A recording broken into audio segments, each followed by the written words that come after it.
Olá pessoal do Dedicação Delta, tenham todos bom dia, boa tarde, boa noite. Eu sou o Gleison Lima, sou professor de Dedicação Delta e o meu foco é conversar com vocês hoje aqui sobre alguns erros que eu cometi nos estudos para o concurso público de delegado de polícia. Eu prestei alguns concursos para delegado de polícia, fui aprovado em 2 deles, em uma boa colocação, tanto no Mato Grosso do Sul quanto no estado do Paraná. E eu acredito que nessa trajetória eu tenha cometido alguns erros e que me custaram uma delongada na aprovação do concurso público.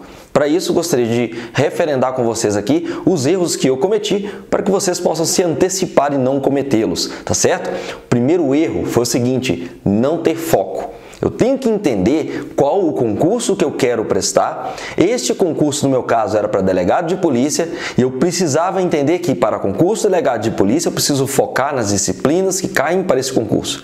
E por isso não tive foco, não tive um direcionamento inicial. Por essa razão, talvez eu teria perdido algum tempo ali, com algumas reprovações inclusive, até ser efetivamente aprovado. Então, o primeiro erro foi não ter foco.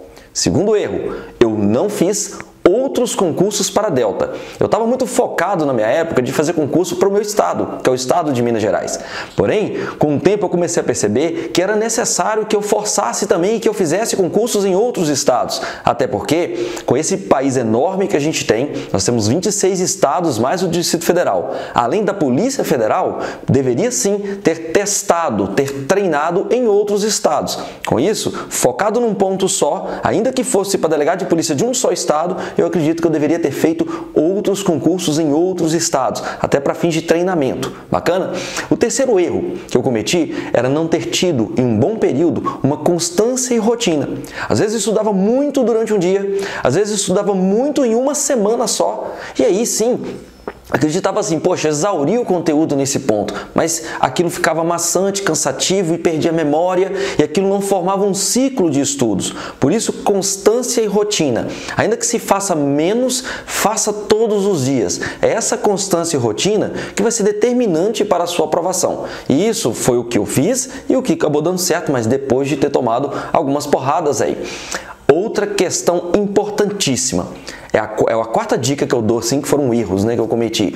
Não fazer questões todos os dias. Pessoal, pensem aqui. Questões todos os dias são essenciais.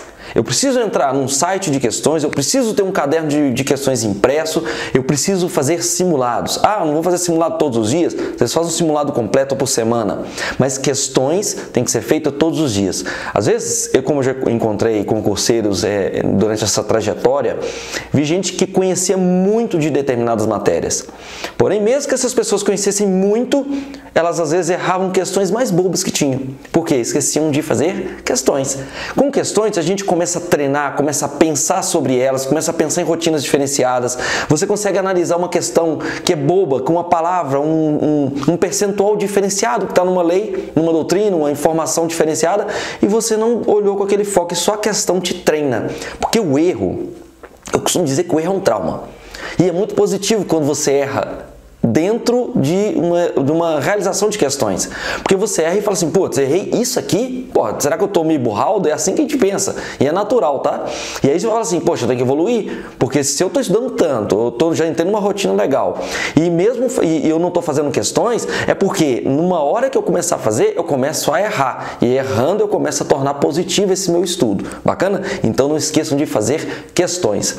Outro ponto importante, manter uma rotina de estudos logo após se realizar uma fase de um concurso público. Isso porque é muito comum a gente ter aquela baixa logo depois de uma grande tensão que você está estudando para um concurso. Às vezes aquele estudo está muito constante, aquela coisa pauleira, aquela coisa de horas e horas, dias e meses e às vezes até anos de estudos. E aí você chega numa certa exaustão, faz uma prova e você baixa aquela energia. Em razão de às vezes você realmente ter sido levado ao seu limite, é natural que você passe ali 1, 2, 3, 4 dias uma certa baixa de energia e tal.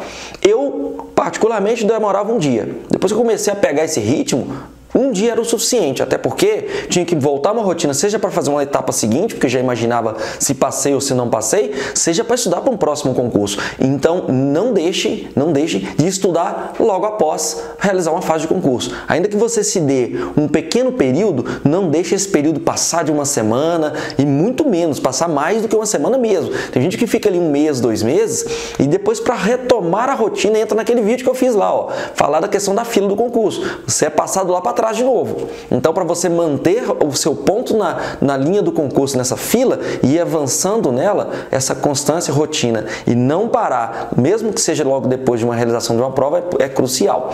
Outro ponto. E aí, a sexta dica que eu dou para vocês, que é em relação ao que eu acredito ter errado no momento do meu concurso aí, de realização de algumas fases de concurso. Outro ponto é aprofundar em alguns temas que não precisam ser aprofundados. Gente, vejam só, existem concursos que não caem ou caem muito pouco determinados tipos de temas. E às vezes é um tema que a gente gosta muito. Então, não quer dizer que o tema que você gosta é o tema que vai cair na prova. Então, não se sucumbam a isso. Vocês têm que pensar o seguinte, o meu concurso é voltado para quê? Vamos dar um exemplo aqui. Concurso de delegado de polícia. Concurso de delegado de polícia cai muito inquérito policial? Cai. Cai procedimento? Também cai. Agora, cai recurso? Cai menos. Então, eu vou deixar de ler e estudar recurso? Não. Mas eu vou focar em recurso? Não vou focar com todas as minhas forças. É muito mais comum cair a profundidade de inquérito policial, que é o foco de um delegado de polícia, a cair, por exemplo, recursos.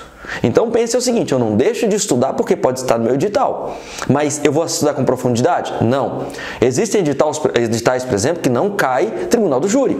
Outros caem tribunal do júri. Então, mesmo se cair tribunal do júri, ele não cai com grande profundidade. Então, o interessante é você pensar, preciso estudar com foco, com rotina, com etc e tal, mas tem um detalhe. Eu preciso pensar, poxa, esse estudo que eu estou fazendo não precisa aprofundar tanto em determinada matéria ou outra, ainda que esteja no seu edital. Bacana? Por último, que eu acredito que seja muito interessante, que eu cometi como erro inicial, que eu não quero cometer, não quero que os senhores cometam de novo, que é? É não treinar questões discursivas. A gente tem muita mania, a gente vai passando por etapas, funciona assim. Ah, eu comecei a estudar para o concurso, aí eu começo a fazer algumas questõezinhas, acho que estou errando muito, paro de fazer questão, volto a estudar. Não, estuda, faça questão, e vai treinando. E aí entra uma nova etapa, se o concurso tem fase discursiva, como todos os delegados de polícia têm, fase discursiva, e aí você entra na fase discursiva do concurso e começa a estudar a fase discursiva. Porém, vocês não fazem questões, porque o treinamento da questão da fase discursiva dói dedo, literalmente dói o dedo. Que você tem que estar escrevendo com muita constância, com muita precisão, com raciocínio lógico e etc. Então, não deixem de treinar questões discursivas, até porque entre uma fase e outra, ou é num próprio dia que você faz o objetivo e às vezes à tarde as questões subjetivas, ou então passa menos de um mês ali, você já tem que fazer a segunda etapa do concurso, que é a fase discursiva. Bacana? Então, para a gente fechar com chave de ouro, vamos lembrar dos 7 erros que eu cometi e que eu acredito que vocês não deveriam cometer para que vocês possam ser aprovados. O primeiro, não ter foco. Bacana? Não se esqueçam disso. O segundo deles é não fazer outros concursos para a sua área, no nosso caso, área de delegado de polícia. O terceiro, não ter constância e rotina. Bacana? O quarto deles, que seria não fazer questões todos os dias, isso é essencial para o estudo de vocês. O quinto é não manter uma rotina de estudos logo após você realizar uma fase de um concurso. O sexto é aprofundar em temas que não têm tanta relevância assim para aquele concurso, não deixando de estudá-los. E por último, não treinar questões discursivas. Junte essas 7 dicas e vai para elas e vai pensando nelas. Por quê? Porque aqui está falando quem passou no concurso, quem sofreu essas agúrias, mas também tomou as porradas das reprovações e pode dar essas dicas adiantando para vocês cortarem o percurso ao meio e se darem muito bem nas provas. Essas são as dicas do Dedicação Delta para vocês. Um abraço e até a próxima!